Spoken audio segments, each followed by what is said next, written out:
Thank you for auditing Professor Skye's record review, the always positive new music review show hosted by a French professor who has mixed feelings about reviewing the new album by the Gorillaz, Song Machine Season 1.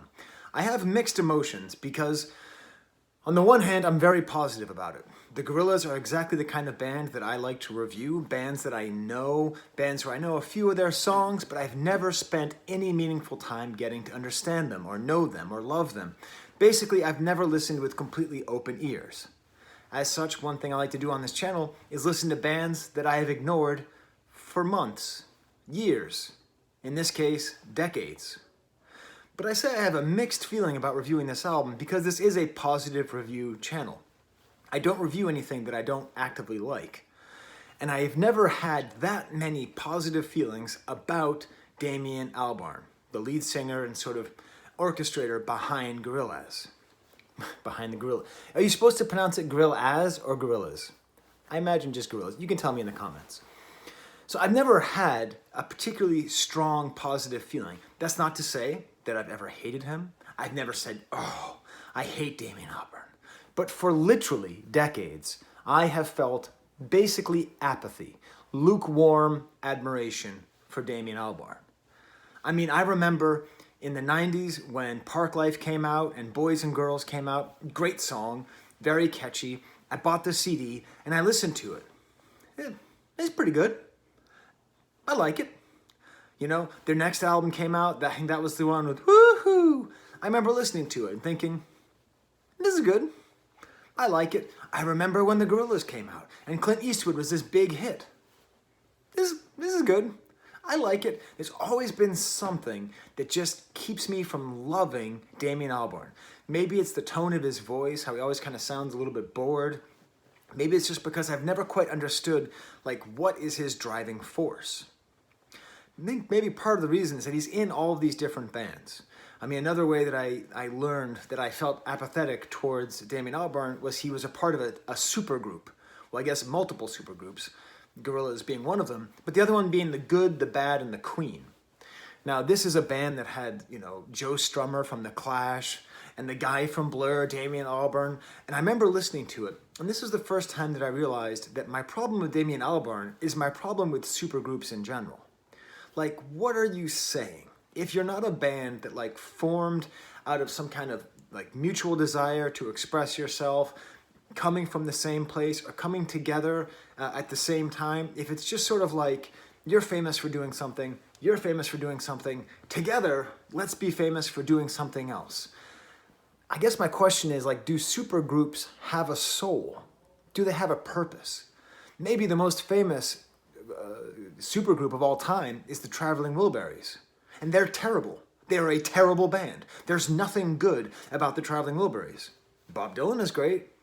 George Harrison is great. Tom Petty is great. Jeff Lynne sucks. But it doesn't matter. Roy Orbison's great. And you put them all together and it's nothing. All of their entire artistic output was basically one of two themes. One, the environment is getting bad. And then the other one was, I'm okay, I am fine, everything's good in my life. So I don't care. You can try to fool yourself into saying that Traveling Wilburys were any good. They weren't. And I realized that's how I felt about the Good, the Bad, and the Queen. And that's kind of how I felt about the Gorillaz, knowing that they were like Damon Albarn and some other like really, you know, interesting, dynamic people. I mean, in the beginning, Dan the Automator, you know, played with them, and he's one of my favorite producers. You know, if it was up to me, he would always have a home. He'd be coming out with albums every week. But still, like, taking things that are good and pushing them together does not make something that doesn't speak to me, because I don't get a sense of where is it coming from and what is it trying to say. So that brings us to this Gorillaz album, which really doesn't feel like that. Based on my reading of the credits, and I hope I understand it correctly, it's basically just Damon Albarn and Remy Kabaka Jr., who are doing all of the legwork, all the kind of drums and guitar and bass and production, and some other studio musicians here or there. But beyond that, it's just a whole series of collaborators. This is basically just a collaborator album that all comes together. Now, of course, there's the other element, which is all done by a cartoonist, and I understand that the Gorillaz is a great idea. Like, what if you could take the timelessness, I don't know, of Daft Punk, right, who always wear a mask. What if you could make a rock group timeless? So you never know how old they are because they're always cartoons. But that doesn't speak to me either. I mean, that's cool. That's an interesting artistic concept, but that's like not why I listen to music. I don't listen to music because there's a good cartoon related with it. So this album has a whole cartoon behind it and a whole story. I read about it for like 2 minutes, something about a haunted mystery zone of a recording studio, and I'm not going to watch it. I'm not going to. I'm sure it's great. I like Tank Girl, right? The artist who does Gorillaz did Tank Girl. I read Tank Girl in high school. It's not that it's bad, but I'm just going to take this album as it is, just listening to it and treating it as a music album, and that's it. It is a slog. This album is exhausting. It is so long, and every song has at least one very important, very distinct, very different collaborator.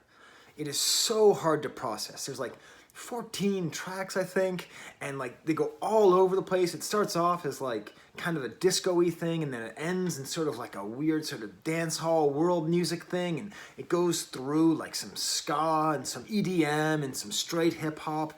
It's just this constant mixture of genres and guest appearances coming from all over the world, singing in all different languages. It took me all weekend to listen to this album like once, and even when I did, it was like, what is going on? Like, why is this album so hard to process? But this is the other thing about this album. It's like really good. It's really enjoyable. I'm saying it's a slog, and it took me forever to listen to it, but every time I put it on, I was happy. Every time I put it on, I said, oh, because by the second and third time listening to the album, I'm like, oh, I remember this one before. This is good. Like, no matter where you drop the needle in the album, or whatever song you skip to on the playlist, it's going to be a good song. It's going to be a well-produced song. That genre hopping actually makes it a very varied album, to the point where you feel like, and I suppose this is intentional, that you're listening to a radio station that keeps switching between genres. And again, like the larger question is, well, what's at the center? Like, what is he really trying to say? What is the artistic meaning of this? I'm not sure that there is one, except that this has its own value. To make this much good music across this many different genres, with this many different collaborators, is, as far as I can tell, unique. I can't think of other albums like this. I mean, Santana had a very popular album that sort of did this, but it was kind of hard to listen to. So I ended up really liking this album. I listened to it in chunks. I appreciated the genre jumping by the end. Post-punk, new wave, disco, hip-hop, house, everything all coming together. It's so ambitious, but it doesn't feel like it's trying too hard. It really does feel like they just had a studio and they invited people in and they made things, and the things that they made were interesting.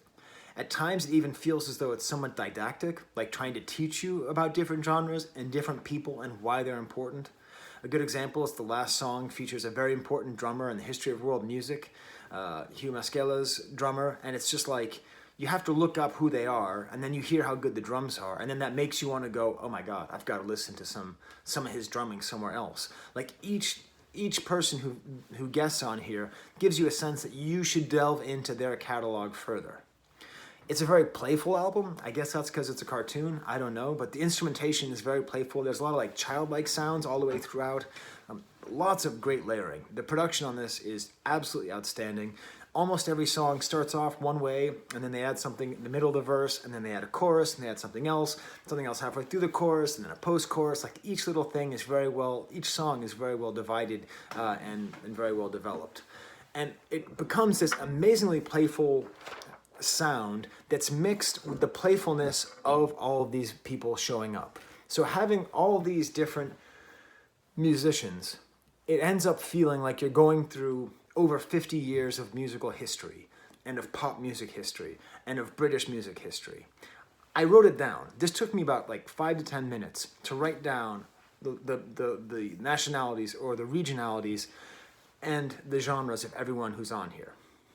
We have multiple English new wave heroes, modern English soul singers, many English rappers, a French English rapper, English rock royalty, LA rock royalty, LA rapper, underground rapper, New York producer, New York rapper, Atlanta soul singer, Atlanta producer, international singing superstars from Mali and South Africa, New Zealand experimentalists, a Virginia rapper, a Japanese girl group, and finally, the African drum legend.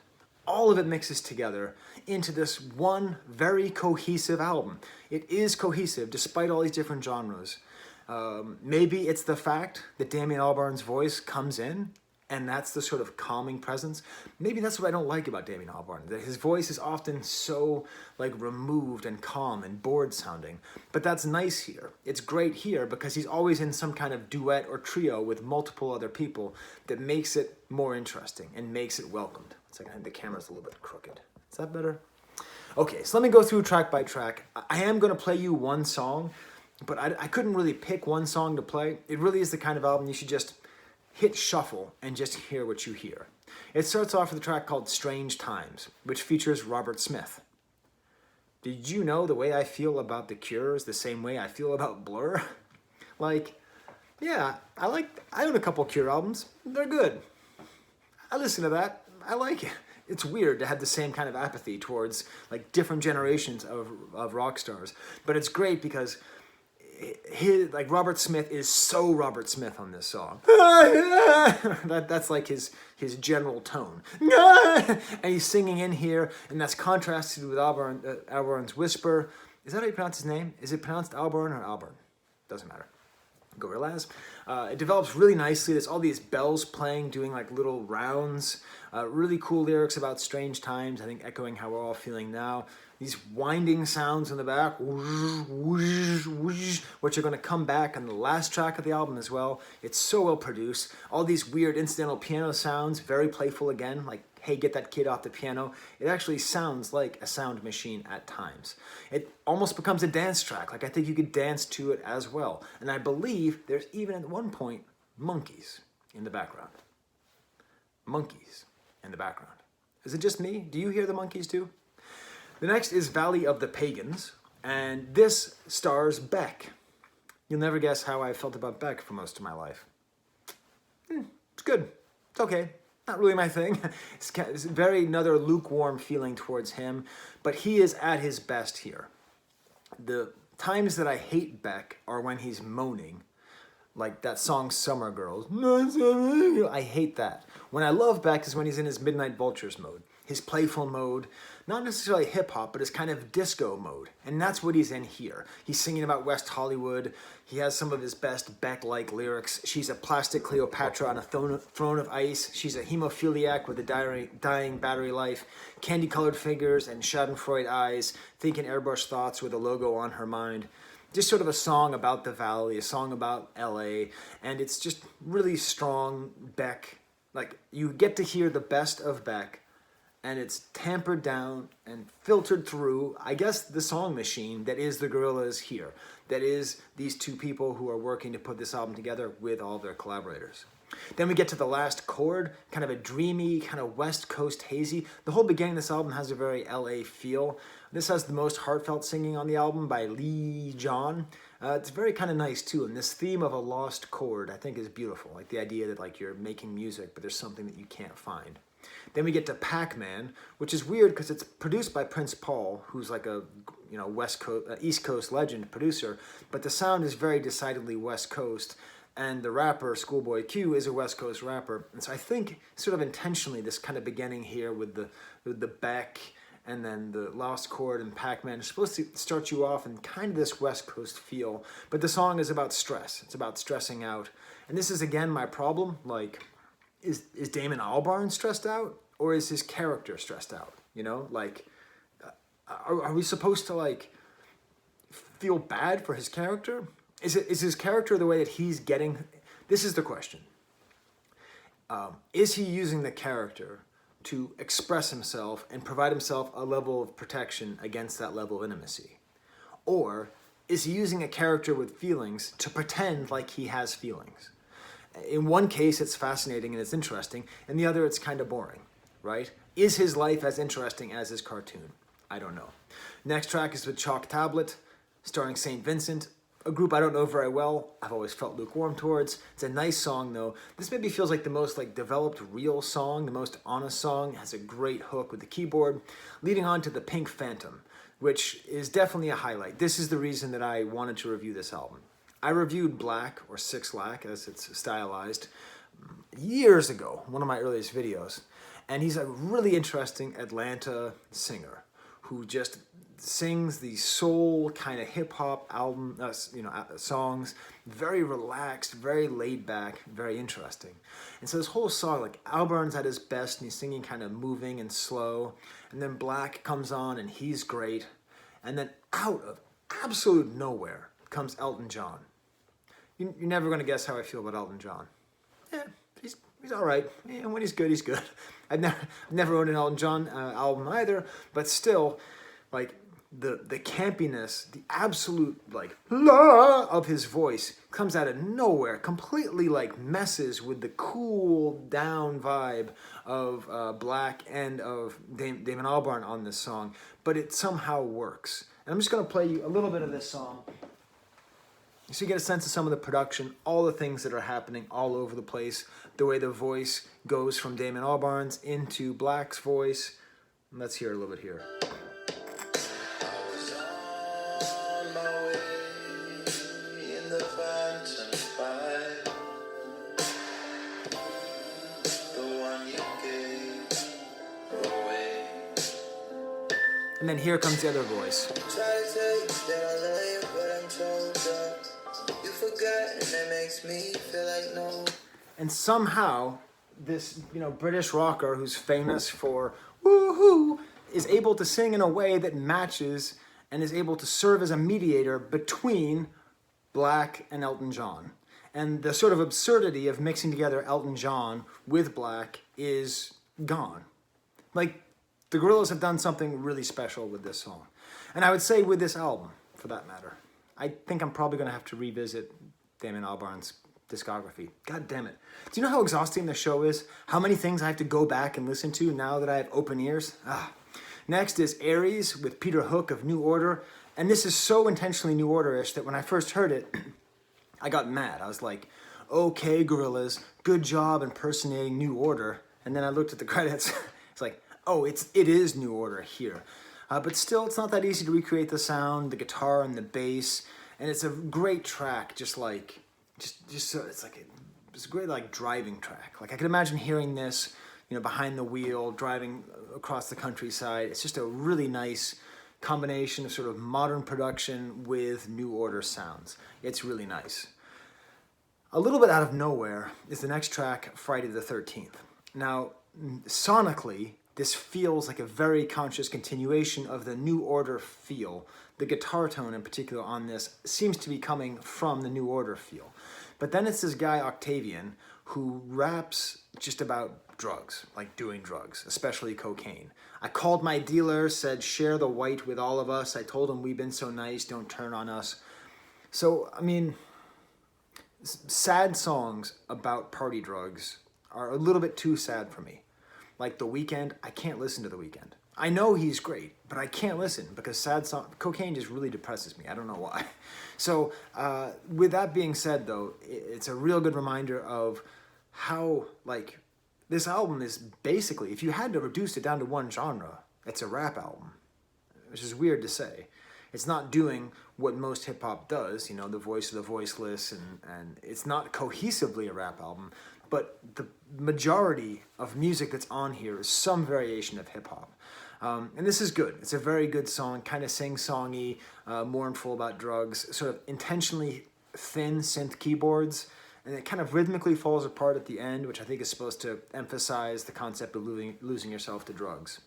Then Dead Butterflies has these great aggressive pianos. Like, they're stuck in my head right now. They're very aggressive keyboards, all about failed relationships. That is the number one theme on this album, is a failed relationship. And I don't know anything about Damon Albarn or whatever his character is in the Gorillaz. But is he going through a failed relationship? Is he mediating his own failures through the cartoon? Or is the cartoon character just something that he wrote? I don't know, but it's good. Very kind of soulful R&B feeling. There's like some Spanish singing on here. This is the first language that's not English, but definitely not the last on this album. So we've had English, and now we're having Spanish.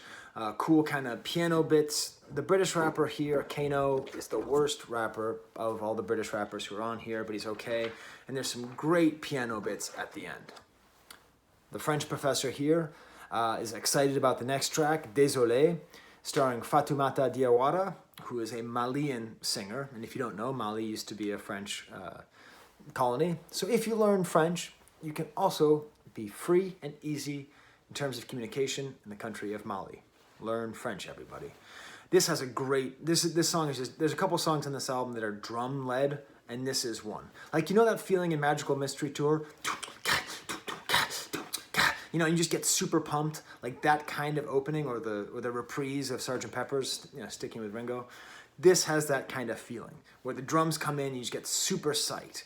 And the whole thing, it appears to be about getting stopped at the border with drugs. I think that's what it's about. But it's all saying désolé, which means sorry. And so you have tons of French in here. Later, there's going to be some songs sung in, what is the language of Mali? Not Malian. Damn. I guess I should have looked that up. I'm gonna put that in the description. The native language of, or one of the many native languages of Mali is sung in there as well. It's just, her voice is so strong, and it really helps when you have Damon Albarn, whose whole style is kind of like to have someone just so strong up on there. He also sings more than just the word désolé, and he does pretty well with it. I like this upbeat, soaring song driven by drums, and in particular, I love hearing these different languages, you know, because I always say linguistic imperialism is a real problem. This album really fights it by both the French and the native language. The next track is called Momentary Bliss, and this is like a weird detour into ska. I mean, it's not really ska, but the way that it's sung reminds me a lot of the Specials, and there's kind of guitars on the offbeats and the strumming, this real kind of tremolo beat, you know, tremolo guitar. But then there's like keyboards that sound like Kraftwerk. So it's like the Specials and Kraftwerk working together, mixed with someone who's rapping and making references to the song Creep by Radiohead. It's just some really brave and interesting instrumentation. The way it all comes together, it's maybe my favorite track on the album. It's very catchy and very enjoyable. At this point, the album basically becomes an electronic dance music album for a little bit. The next track is Opium with Earth Gang, one of my absolute favorite rap groups that are out there right now. Very good at sort of balancing the two different sides of being sort of street and being avant-garde at the same time. There's like this loop that begins it, and then they build on top of it, and these frantic vocals come in, and these kind of frayed, frantic vocals come in, and then we hear kids clapping and chanting in the back. And then just the way Earth Gang comes in and use the different tenor of the voice, the different timbres of their voice, is just awesome. And it ends with this great clipped piano loop with some congo in it. And it's almost like a house track at the end. It's just great. The next track is called Simplicity by Joan as a Policewoman. And I gotta take a break. I'm just not gonna review this one. It was fine. But just, God, there's so much going on in this album. I will say there's more tremolo guitar, which is the distinctive guitar sound on this album. I can't think of many albums that pull off multiple songs with tremolo guitar. Then we get to Severed Head. I'm back, everybody. I'm back to reviewing the album after taking that break. Severed Head has Unknown Mortal Orchestra and Gold Link. Again, these just radically different artists from different genres. It's a very nice verse, basically a dance track. It has kind of but very, very sad lyrics, like the words soft decay over and over again. Then, with Love to an X, the whole last bit of this album is probably the strongest part, the last 4 tracks. With Love to an X is the most kind of playful, musically, instrumentally. It has someone named Moonchild Sanelli doing almost like a dancehall style song with very ominous synthesizers underneath. And just all these changes come in, like these bells come in, the chorus has this cool like shuffle to the chorus. A really nice kind of hi-hat shuffle. And then the post-chorus has like this kid's piano. And then she sings in Xhosa, Xhosa, which is one of the languages of South Africa. And she's sort of like singing in that other language. So we have at least our, 4th, 5th language in here. And it's really nice with all these bells and playful sounds. That's my favorite song on the album. with Love to an X. It's hard to tell. There are just so many good, there's so many good songs on this album. That's what I would say. This song, like I said, it's a slog. It is desperately difficult to listen to this whole album and pay lots of attention the whole way through. But the lows are like here, and the highs are there. So it's all pretty good. Next track, MLS, has Chai, a Japanese girl group, another language in there, and JPEG Mafia, another kind of underground rapper. It's really nice, upbeat. This has like the most kind of kiddie sound, keyboard going on here. And then it ends with How Far, with the best British rapping on the album by Skepta, and Tony Allen, the aforementioned drummer for Huma Scala. And he speaks in Yoruba, yet another language. And this is just another great track because it's so drum-led. Because you just have Tony Allen playing this drum beat that's not flashy, but it's unbelievably good. And you even hear a little hint of the melodica, which is what I associate with the Gorillaz, I guess ever since Clint Eastwood. That's sort of their trademark instrument. It makes sense they kind of saved it here. And one of my favorite lyrics, you can't fight your demons with vitamin C. Or as they say, vitamin C. I told you it was a slog, but it's a very good album. I'm very happy to have spent the time with it. I do want to know more about the Gorillaz. Like, are there people out there who listen to the Gorillaz and, like, for them, it has the same feeling and weight as listening to, you know, Radiohead, as an example? Like, does it feel like you're listening to something that's important coming from the artistic process? Or is it always kind of in this kind of experimental, let's see what we can do, let's see what we can make? It doesn't have to be the first one. It doesn't have to be that in order to be good music, in order to be worthy of this much thought. Okay, well, I am off to probably figure out what we're going to do for Halloween in COVID. Not much. I think we're going to do room-to-room trick-or-treat. It's not sad. All right, until next time, there's the camera.